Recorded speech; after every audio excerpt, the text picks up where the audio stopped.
La historia de Moisés que nadie se atrevió a contar. ¿Qué pasaría si te dijera que el mayor libertador de la Biblia desobedeció a Dios? Que el hombre que abrió el mar con un bastón tenía el corazón consumido por la ira y que, por eso, se le impidió entrar a la tierra prometida. ¿Qué sucedió realmente tras la roca herida? Que nadie te ha explicado del desierto, el enfrentamiento con el faraón y la zarza ardiente. Prepárate, porque hoy verás a Moisés como nunca antes lo habías visto. El elegido que casi lo pierde todo, y la historia que puede cambiar tu fe para siempre. En el apogeo de la opresión del pueblo hebreo en Egipto, nació Moisés. Su historia comienza con un cruel decreto. Todos los bebés varones hebreos debían ser asesinados. La orden provino del faraón, quien temía el creciente poderío de los israelitas. En este contexto sombrío, su madre, Jocabed, toma una decisión desesperada, pero basada en la fe. Esconde a su hijo durante 3 meses y luego lo deposita en una canasta en el río Nilo. Este acto de rendición es, de hecho, un clamor silencioso a Dios, y Dios escucha. Moisés es encontrado por la hija del faraón, quien lo cría en el palacio como un príncipe. Desde el principio, la historia de Moisés nos muestra que, incluso en tiempos de aflicción, Dios prepara liberaciones donde solo vemos pérdidas. Moisés crece en medio del lujo y una educación egipcia, pero lleva la identidad hebrea en la sangre. Vive en una especie de conflicto interno, un pie en el trono, el otro en el sufrimiento de su pueblo. Esta dualidad nos enseña mucho sobre la identidad espiritual. ¿Cuántas veces, incluso siendo bendecidos externamente, sentimos el peso de nuestra conciencia al ignorar el dolor que Dios quiere que veamos? Moisés se niega a vivir una vida de privilegios mientras su pueblo es azotado. Esto ya revela que no era solo un superviviente, sino un hombre llamado a algo mucho mayor. En una ocasión, al ver a un egipcio maltratando a un hebreo, Moisés no pudo soportarlo y lo mató. Este acto imprudente lo obligó a huir al desierto. Muchos lo interpretan como un error, pero debemos reflexionar. ¿Moisés desafió la ley de Dios en ese momento o estaba siendo moldeado por él? El desierto, a menudo visto como un castigo, es de hecho el lugar de preparación. Y es allí donde Dios comienza a quebrantar el orgullo, la ansiedad y la inmediatez del joven impulsivo para que pueda nacer un verdadero líder. En el desierto, Moisés se casa, trabaja como pastor y vive una vida sencilla. Pasa años lejos de Egipto, lejos de los palacios, lejos de las presiones políticas, pero no está lejos de Dios. Al contrario, allí comienza a aprender sobre la obediencia, el silencio y la paciencia. Esta fase es esencial. Muchas personas desean ser utilizadas por Dios sin aprender primero a escuchar. Moisés tuvo que perderlo todo: fama, riqueza, estatus, para convertirse en un hombre dispuesto. Porque Dios no solo llama a los capaces, Él empodera a los dispuestos. La historia de Moisés, hasta este punto, no es solo una narración bíblica, es un reflejo de nuestro camino espiritual. ¿Cuántos de nosotros hemos sido arrojados al río, entregados a situaciones de riesgo, pero salvados milagrosamente? ¿Cuántos de nosotros vivimos conflictos internos entre la comodidad y la conciencia, entre el mundo y la misión? Y cuando intentamos actuar por nuestra cuenta, somos llevados al desierto, no para ser castigados, sino para ser formados. Porque antes de guiar a un pueblo, Dios nos guía desde dentro. Moisés aún no ha desafiado la ley de Dios, pero la tensión entre la obediencia y la acción ya ha comenzado a emerger. Moisés vivía en el anonimato en el desierto cuando ocurrió algo inesperado. Vio una zarza ardiendo que no se consumía. Curioso, se acercó. Fue entonces cuando Dios lo llamó por su nombre: Moisés, Moisés. Ese doble llamado no fue casual, fue una señal de intimidad y urgencia. Dios no lo había olvidado. Incluso después de 40 años, lejos de Minosintu, Egipto, lejos del pueblo, lejos de todo lo que parecía tener un propósito, Dios aún lo veía. Y lo más impactante es que, en ese momento, Dios se reveló de una manera nueva. Se presentó como el Dios de Abraham, Isaac y Jacob, un Dios de generaciones. En otras palabras, Moisés no fue llamado para un proyecto aislado, sino para continuar una antigua promesa. Esto nos enseña que el llamado de Dios no es impulsivo ni desconectado, forma parte de algo eterno. Moisés, ante la zarza, se quita las sandalias. Dios le había dicho: el lugar donde estás es tierra santa. Esta escena es mucho más que simbólica. Es una ruptura con el pasado. Las sandalias que lo acompañaron por el desierto representaban un viaje de dolor, huida y supervivencia. Al quitárselas, Moisés dejaba atrás al hombre viejo. ¿Cuántas veces nos pide Dios también que nos quitemos las sandalias? Viejos hábitos, miedos, justificaciones, autocompasión. Para entrar en el propósito necesitamos despojarnos de todo aquello que nos hemos acostumbrado a cargar. La tierra era santa porque Dios estaba allí, no estaba en el suelo, estaba en la presencia. Y hoy, esta tierra santa puede ser cualquier lugar: una habitación cerrada, una noche de oración, una lágrima derramada. Donde Dios habla, hay santidad. Entonces Dios revela su dolor. He visto la aflicción de mi pueblo y he descendido para liberarlo. Esta revelación es grandiosa. El Creador del universo comparte sus sentimientos con un hombre. Esto demuestra que nuestro sufrimiento toca el cielo. Dios no es indiferente al dolor humano. Él ve, oye, sabe y, lo que es más, desciende, se involucra, envía. Moisés, en ese momento, descubre que no ha sido olvidado.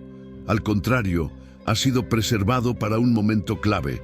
Toda su historia, incluidos sus errores, ahora cobra sentido. Lo que parecía un fracaso fue, de hecho, una limitación. Dios no quiere robots espirituales. Él levanta personas que han pasado por el valle, que conocen el dolor, que sienten empatía. Porque para liberar a los esclavos, uno ya debe haber sentido el peso de la esclavitud en el alma. Pero Moisés duda. Dice: ¿quién soy yo para ir al faraón y sacar a los hijos de Israel de Egipto? La inseguridad humana aparece ante la grandeza del llamado. Y es en este punto que Dios responde con algo poderoso: yo estaré contigo. Dios no minimiza la duda de Moisés ni lo humilla. Simplemente cambia el enfoque de la misión. No se trata de quién es Moisés, sino de quién va con él.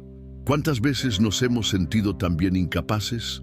Pero Dios no nos llama porque seamos fuertes, elocuentes o perfectos. Nos llama porque Él es quien va primero. El secreto del éxito espiritual no es la confianza en uno mismo, sino la presencia constante de Dios. Con Él, incluso lo improbable se convierte en un camino. El tímido se convierte en un portavoz. El exiliado se convierte en un liberador. Este encuentro lo cambia todo, no solo para Moisés, sino para millones de personas. El momento íntimo junto a la zarza ardiente se convierte en un punto de inflexión en la historia de Israel. Nos enseña que el silencio de Dios a menudo es solo un tiempo de preparación para un llamado que impactará a generaciones. Moisés podría haber ignorado la zarza, podría haber seguido con su día, cuidando las ovejas, atrapado en su rutina, pero eligió mirar, y porque miró, Dios habló, y porque escuchó, Dios actuó. Que esta lección penetre en nuestros corazones. Cuando algo en nuestras vidas parezca fuera de lo común, no lo despreciemos. Podría ser la zarza ardiente que lleva un llamado eterno. Podría ser el momento exacto en que Dios interrumpe nuestro desierto con su voz. Moisés regresa a Egipto con una misión clara: liberar al pueblo de Dios. Pero encuentra resistencia. El faraón, símbolo del poder humano, la arrogancia y la opresión institucionalizada, no se doblega fácilmente. Esta parte de la historia nos muestra que obedecer a Dios no siempre trae resultados inmediatos. Al contrario, la obediencia a menudo nos enfrenta directamente a estructuras poderosas. Moisés no se enfrenta solo a un hombre, sino a un sistema. Y sin embargo, va, no por valentía, sino porque fue enviado. Es diferente ir solo que ser enviado por Dios. ¿Y qué sostiene a Moisés ante el trono del mayor imperio de la tierra? La certeza de que Dios estaba con él, incluso cuando todo parecía ir mal. Cuando Moisés exige al faraón que libere al pueblo, la respuesta es dura. La labor de los hebreos se duplica. El pueblo, que antes admiraba a Moisés, ahora empieza a cuestionar su liderazgo. Aquí vemos el verdadero peso de servir a Dios. No siempre quienes intentas liberar te comprenderán al principio. A veces serás rechazado por las mismas personas a las que quieres ayudar. Esto es profundamente doloroso. Pero Moisés continúa, porque no fue enviado para complacer al pueblo, sino para cumplir una misión. Esto es esencial para los líderes espirituales, padres, madres, intercesores. A veces tu llamado será solitario, y la obediencia no traerá aplausos, sino acusaciones. Aún así, quédate. Lo que comienza con el rechazo termina en redención.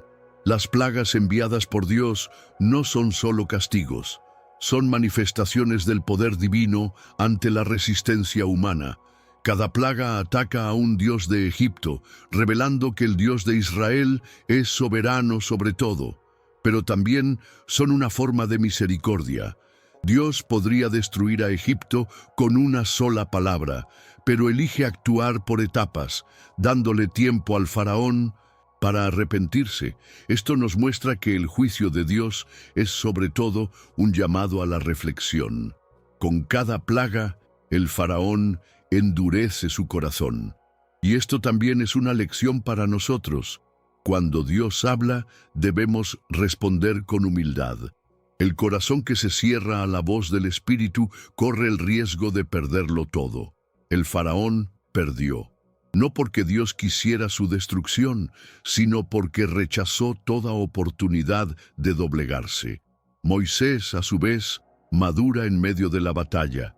Con cada confrontación, habla con más autoridad, ora con mayor profundidad, depende menos de sí mismo y más de Dios. El hombre que una vez huyó tras matar a un egipcio, ahora se enfrenta al faraón sin vacilar.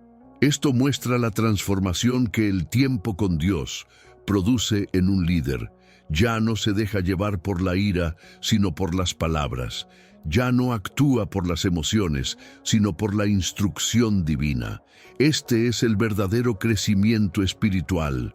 No se trata de dejar de tener miedo, sino de elegir obedecer, incluso cuando se tiene miedo. Moisés aprendió esto, y nosotros también podemos aprenderlo. La obediencia vale más que la seguridad, y los planes de Dios valen más que nuestra zona de confort. Finalmente, es importante recordar que el enfrentamiento con el faraón es un hito de fe, no de guerra. Moisés no va armado, va con un bastón y una palabra, y eso es lo que lo cambia todo. Dios no necesita ejércitos para derrotar a un imperio, solo necesita un corazón dispuesto, alguien que diga, aquí estoy. Este es el modelo de valentía que necesitamos hoy, espiritual, firme, humilde, sumiso. En tiempos en que los faraones modernos gobiernan con miedo, control y mentiras, Dios aún busca a Moisés dispuestos a decir la verdad. No importa cuán grande sea la resistencia, los enviados por Dios triunfan a su debido tiempo.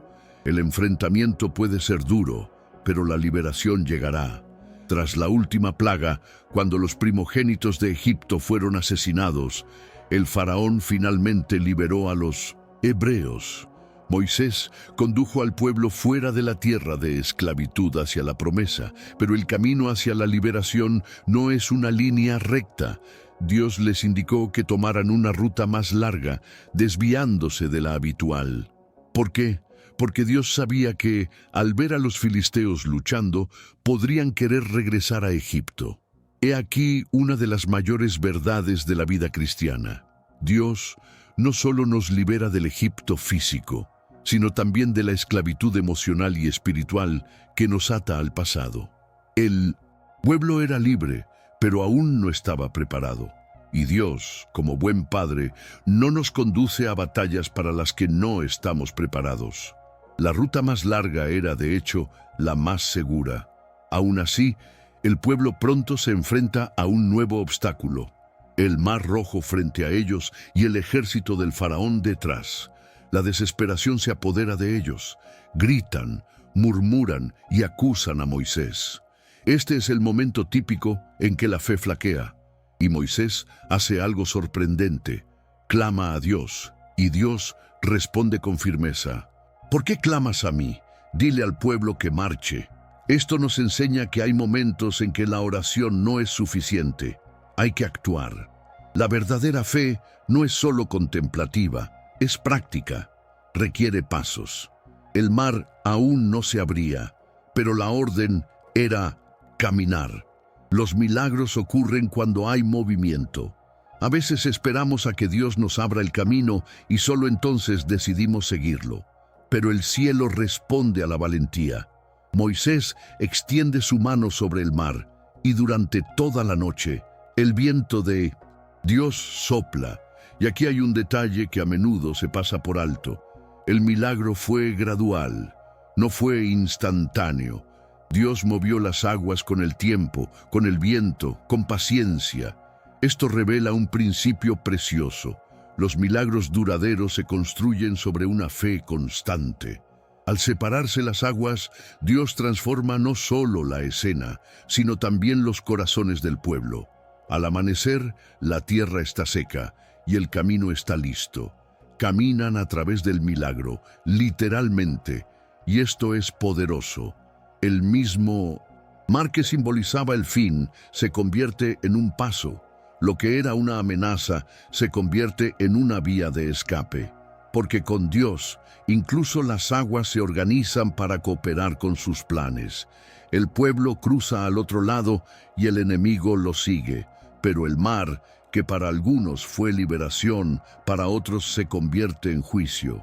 Cuando el último hebreo pisa la orilla, Moisés extiende su vara de nuevo y las aguas vuelven a la normalidad.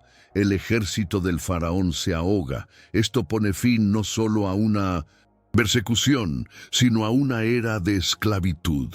Los hebreos nunca volverían a ver a ese enemigo. Este episodio nos muestra que Dios no solo nos libera, sino que pone fin a los ciclos.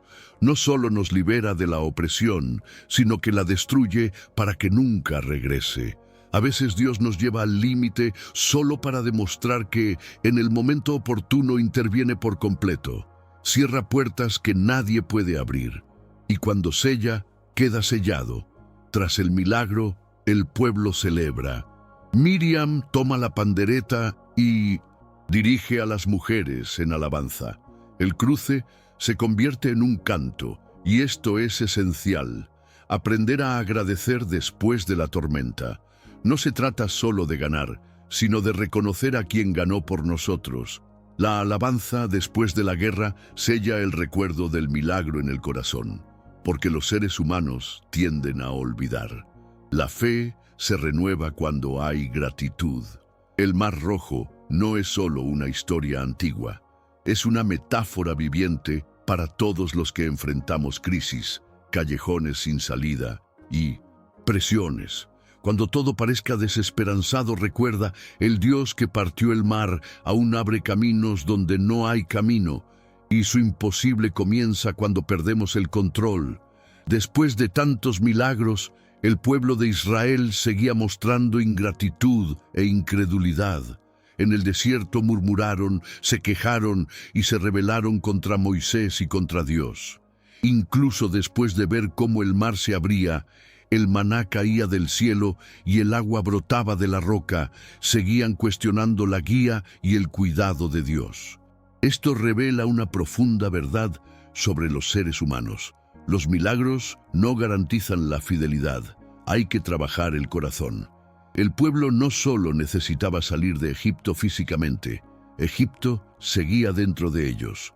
Cargaban con una mentalidad de esclavos, un apego al pasado y se resistían al proceso. Y esto demuestra que la mayor batalla de Dios no fue contra el faraón, sino contra los corazones endurecidos de su propio pueblo. Moisés, a su vez, se enfrenta a un dilema cada vez mayor. Intercede, lidera y guía, pero también se cansa. La presión constante, la ingratitud del pueblo y las exigencias diarias comienzan a agobiarlo. Incluso clama a Dios pidiendo morir, tal era su agotamiento emocional. Hasta los más fuertes se quiebran. Incluso los elegidos tienen límites. Esta es una advertencia importante para todos los que sirven a Dios. No olviden cuidar su corazón mientras cuidan a los demás. Moisés no era de hierro, era de carne y hueso, y el cansancio, cuando no se trata con oración, descanso y guía, puede convertirse en amargura. Dios escuchó a Moisés, alivió su carga y puso a otros líderes a su lado. Pero la herida emocional seguía ahí y más tarde tendría un precio. Uno de los momentos más impactantes ocurre cuando el pueblo vuelve a clamar por agua. Dios le ordena a Moisés que hable a la roca, pero, abrumado por la ira, la golpea con su vara. Sale agua, el pueblo bebe, pero Dios se entristece. Tras este gesto aparentemente insignificante, se escondía un problema mayor. Moisés desobedeció. Actuó con ira, usó la fuerza donde debería haber usado la voz, reaccionó con el pasado donde debería haber confiado en el presente. La roca representaba a Cristo, y golpearla de nuevo distorsionó el plan simbólico de Dios. Esto nos muestra que incluso los grandes líderes necesitan vigilancia espiritual. Un corazón herido puede comprometer un llamado. Una emoción no resuelta puede alterar el curso de una misión. Como resultado, Dios le dice a Moisés que no entrará en la tierra prometida. La verá de lejos, pero no la pisará. Es una sentencia dura, pero justa. A Dios no le impresionan los currículos espirituales. Valora la obediencia. Y aquí reside una de las lecciones más profundas de la vida de fe. El final del camino importa tanto como el principio. Moisés fue fiel en casi todo, pero permitió que la amargura lo llevara a desobedecer en un momento crítico. Esto no invalida su historia ni borra sus obras. Todavía se le recuerda como uno de los más grandes líderes bíblicos, pero demuestra que nadie está por encima de la palabra. Ese temor debe acompañar incluso a los más experimentados. Ese cuidado del corazón debe ser diario. Aún con este resultado, Dios honra a Moisés. Lo lleva a una montaña alta, donde ve la tierra prometida.